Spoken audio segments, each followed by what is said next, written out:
This is the antidote to moral relativism. There are real problems, and hierarchical organizations can offer real solutions, socially and personally. So you can confront the problems courageously and you can solve them. It ameliorates suffering and limits malevolence. The second is that sense of meaning that we discussed. Vygotsky, the Russian psychologist, called that the zone of proximal development, which I believe is where the phrase the zone came from. Adults automatically talk to little children who are learning to talk at a level that slightly exceeds their current vocabulary.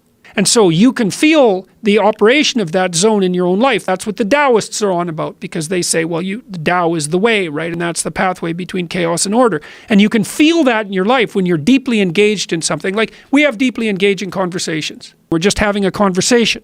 And it's meaningful. And the reason for that is that there's enough information flowing between us so that we're being slightly transformed as a consequence of the discussion. So we're both comfortable.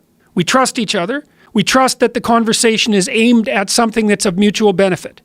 And then when you engage in this exchange of information, and to the degree that it's breaking you down a little bit and building you up in a different way, that's a little death and rebirth. There's constant little deaths and rebirths in a meaningful conversation. Then that keeps you alive and functioning. And that focuses you, like that speaks to you so deeply that focus happens without any consciousness.